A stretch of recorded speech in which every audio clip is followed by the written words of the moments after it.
Hello दोस्तों, आप सभी का स्वागत है मेरे YouTube चैनल पे। आज की इस वीडियो में हम जानने वाले हैं कोल इंडिया के ऑफर लेटर के बारे में। इस ऑफर लेटर में क्या क्या रहता है ये हम इस वीडियो में जानेंगे।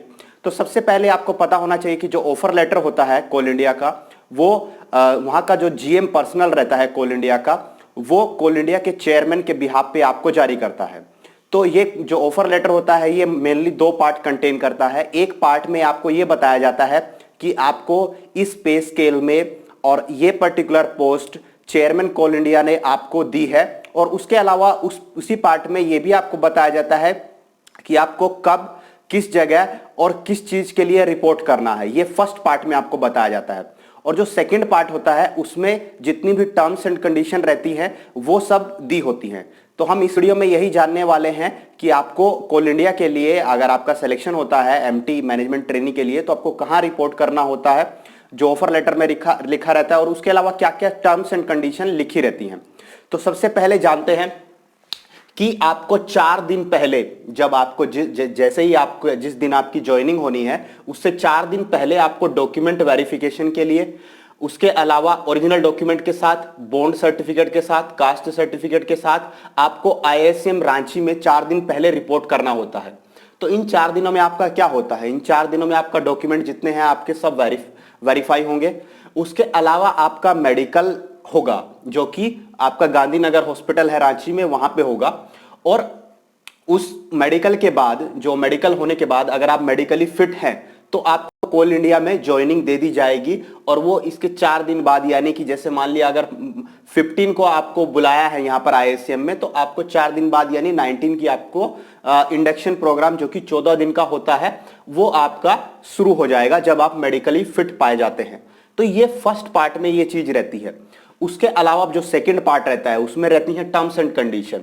टर्म्स एंड कंडीशन पहले क्या रहती है कि ये जो अपॉइंटमेंट है ये आपके मेडिकली फिट और आपके डॉक्यूमेंट जो हैं वो सही है, तभी आपको ये अपॉइंटमेंट दी जाएगी।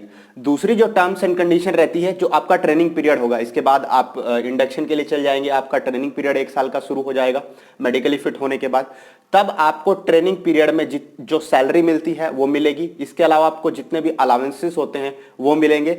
उसके अलावा आपको जो लीव रूल है वो मिलेगा। इसके अलावा जो मेडिकल अटेंडेंस रूल है कोल इंडिया का, उसके अकॉर्डिंग आपको मेडिकल भी मिलेगा।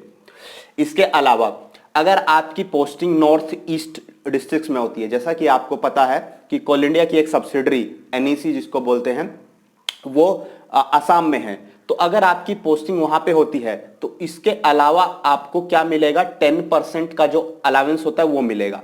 इसके अलावा एक और कंडीशन होती है कि अगर आपकी पोस्टिंग अंडरग्राउंड माइंस में हो जाती है तो वहां पे अंडरग्राउंड अलाउंस मिलता है 10%, वो भी आपको मिलेगा। इसके अलावा आपका CMPF भी कटेगा और पेंशन भी कटेगी। CMPF जो 12% कटता है coal mines provident fund, pension जो 7% कटती है और 7% कोल इंडिया कंट्रीब्यूट करता है इसमें। तो ये सब भी आपको मिलेगा ट्रेनिंग पीरियड में ही। फिर उसके बाद लीव, जो लीव रूल है कोल इंडिया का, उसके अकॉर्डिंग जितनी आपको EL CL, उसके अलावा सिक लीव, जितनी भी तरह की लीव हैं वो सब मिलेंगी। मैटरनिटी लीव, पैटर्निटी लीव, उसके अलावा जितनी भी लीव्स हैं कोल इंडिया के लीव रूल के अकॉर्डिंग वो सब आपको इस ट्रेनिंग पीरियड में मिलेंगे। अब इसके आगे आता है सबसे इंपॉर्टेंट चीज कि आपको एक बॉन्ड पेपर लेके आना है जो कि 60 महीना यानी कि आपको 5 साल के लिए कोल इंडिया को सर्व करना है। और आपकी सैलरी में से हर महीने 5,000 रुपए पर मंथ कटेगा उस बॉन्ड अमाउंट के लिए। और बाद में जैसे ही आप आपके 5 साल कंप्लीट कर लेते हैं तो बाद में आपको फुल अमाउंट विद 6% इंटरेस्ट आपको वापस मिल जाएगी। ये टर्म्स एंड कंडीशन में लिखा हुआ है कोल इंडिया की। और अगर आप बीच में छोड़ देते हैं तो जितनी आपकी अमाउंट कटी है वो आपसे क्या कर ली जाएगी, वो पूरी की पूरी वो फॉरफिट कर लेंगे पूरी की पूरी अमाउंट को। अच्छा, उसके अगली जो नेक्स्ट टर्म्स एंड कंडीशन रहती है कि आपका जैसे ये ट्रेनिंग पीरियड कंप्लीट हो जाता है तो इसके बाद आपका एक प्रोबेशन क्लोजर एग्जाम होता है।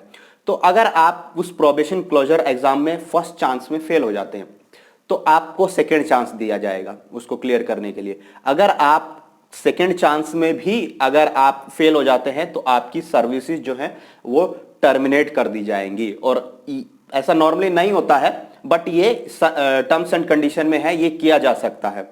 फिर उसके बाद जब आप जैसे ही ये प्रोबेशन क्लोजर एग्जाम क्लियर कर लेंगे, उसके अलावा कुछ आपकी जैसे क्लियरेंसेस होती हैं, जिसको बोलते हैं कि जो एक तरह से विजिलेंस क्लियरेंस होती है, उसके अलावा आपकी जैसे पुलिस वेरिफिकेशन, ये सब चीजें और मेडिकल जो था वो सब चीजें अगर आ जाती हैं, वो सब चीजें आ जाती हैं तो आपका प्रोबेशन क्लोज हो जाएगा और आप E2 से E3 में आपका प्रमोशन हो जाएगा।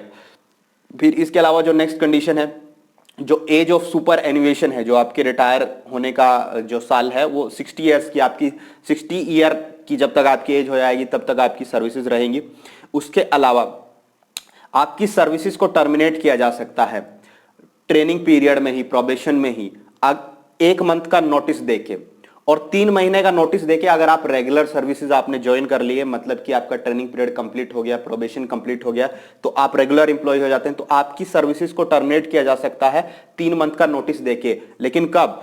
जब कोल इंडिया के कुछ सीडीए रूल्स हैं, सीडीए रूल्स मतलब होते हैं कंडक्ट डिसिप्लिन एपिलेट, कुछ रूल्स हैं, अगर आप उनको डिसओबे करते हैं तो और आपके खिलाफ कुछ ऐसा मामला हो जाता है तो आपकी सर्विसेज को टर्मिनेट किया जा सकता है। ऐसा होता बहुत कम है बट ऐसा हो सकता है।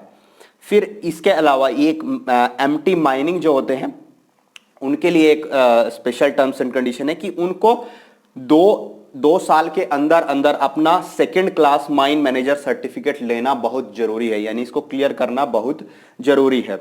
उसके अलावा जैसे ही आप ISM आएंगे तो अपने घर से आएंगे तो उसके लिए आपको 3rd क्लास AC जो ज्वाइनिंग के लिए 3rd क्लास AC का टिकट, यानी मतलब एक तरीके से आप आएंगे तो वो आपको रिफंड मिल जाएगा, जिसको कि TA अलाउंस यानी ट्रैवलिंग अलाउंस बोलते हैं, वो आपको मिल जाएगा। इसके अलावा आप जितनी बार ISM में ट्रेनिंग करने जाएंगे आपको TA और DA वो सब मिलेगा, जितना भी आपका बनता है।